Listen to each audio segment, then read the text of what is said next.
Aeroporti i Kuqovës, me zanafil në vitin 1939, kjo bazë ka qenë një nga më të fuqishmet e ushtrisë shqiptare. Këtu kanë shërbyer pilotët më të mirë shqiptarë. Për më gjërë do flasim më vonë. Pamjet përmbyllëse të këtij telereportazhi i përkasin aerodromit të Kuqovës. Aerodromi i Kuqovës, ose baza aerore, siç quhet sot, i ka fillesat e ndërtimit rreth viteve 34-35 nga italianët. Avioni i parë aty shullu në vitin 1939. Ky aerodrom ka qenë mbetet vetëm aerodrom ushtarak. Pas lirimit, ai ka qenë më i madh i vendit, me pistë rreth 30 m2 dhe me rrugë lidhëse 20 m2. Në 24 prill të vitit 1951, këtu u krijoi regjimenti i aviacionit ushtarak shqiptar, kurse në 15 maj të vitit 1955 u themelua regjimenti Peza 23. Komandanti i parë i këtij aviacioni ka qenë Niko Hoxha, kurse aktualisht komandant është major Tomor Dyrmo. Ndër aviatorët e parë të këtij janë Babaçe Faiku, Fari Bubi, Masaraka, Vasil Trusha, Refat Kasimati e Vasil Andoni. Mirë po ky regjiment ka dhe dëshmorët e vet: Azbi Serani, Veis Kovaçi, Stiliano Tanku, Hakis Kuqi, Duri Molla e Eduard Kostadima, të gjithë të rënë në krye të detyrës. Aerodromi i Kuqovës ka edhe një prapavi të fuqishme, uzinën e aviacionit që bën të mundur riparimin e çdo defekti. Ai vazhdon të mbetet një nga shtyllat më të forta të ushtrisë aktuale shqiptare. E tani, për të patur një përfiturim më të qartë për këtë aerodrom, le të sjellim disa momente nga një bisedë që ka zhvilluar në studio televizioni Apollon me dy nga pionerët e këtij aviacioni, tashmë ushtarak aviator me lirim.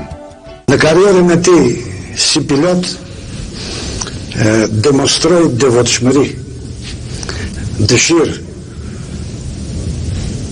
për të fluturuar dhe në vullnet të tyre sigurisht me erdhë dhe kënaqësinë e tij.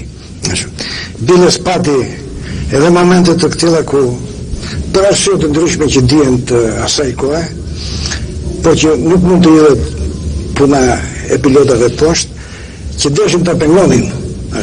Ishte këmbgulja e tij, i sajuan një version mjekësor për të nxjerrë të paaft.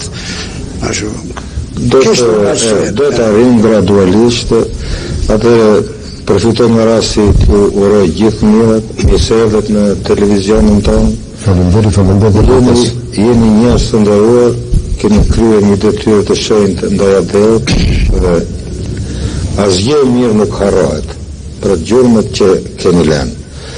Mirë po, vërtet teleshikuesi i cili çdo mosh do të ishte vërtet kurioztar, sepse është një ëndër ndoshta është e të gjithëve, se pjesa më e madhe që udhtojnë janë udhëtar thjesht, por të ngjitesh në qiell, them që ndoshta ka pasur të bëjmë në një ëndër të hershme të voglis Vasil, apo si erdhi kjo që gjendesh midis tokës dhe qiellit e pastaj në qiell. Si çdo njeri ka ëndrat e veta.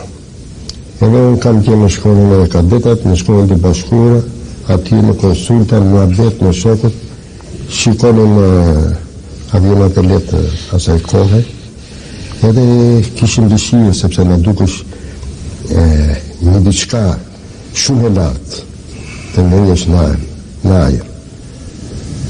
Edhe të them të drejtën, si muzikar jam, as më kishe vatën në mend kuptimin kështu që të qosha në ajër.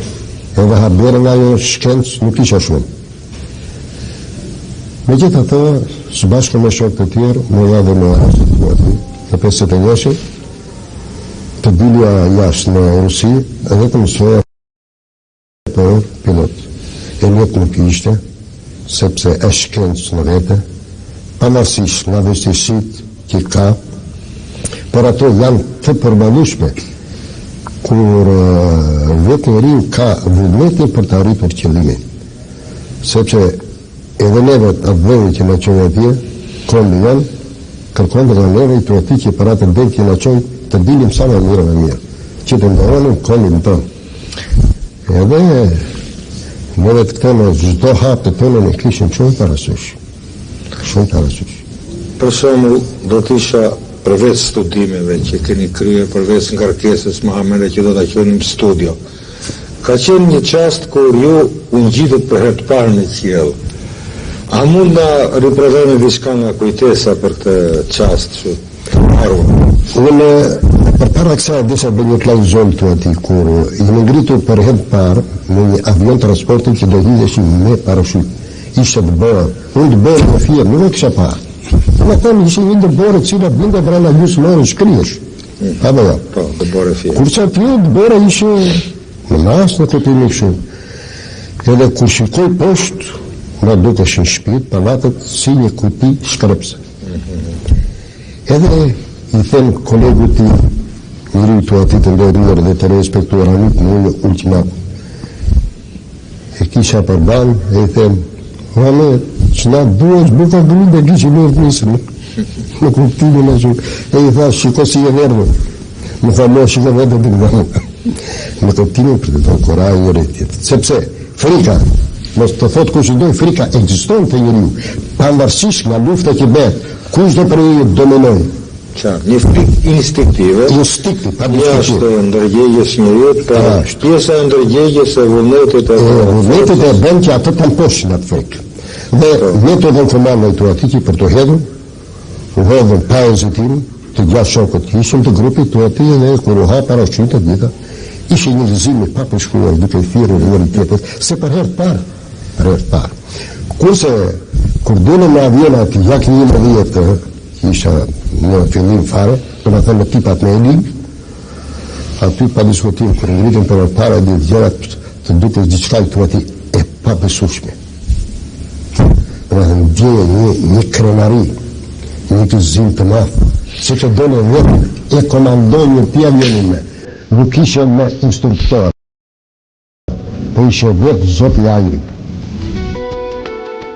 Ky ishte materiali ynë i përgatitur për qytetin e Koqovës, ndoshta e vërteta është shumë gjëra na ngelën pa thënë, po ku i dihet, ndoshta edhe vim për herë të dytë në këtë qytet. Kaq mundim të thoshim për këtë radhë.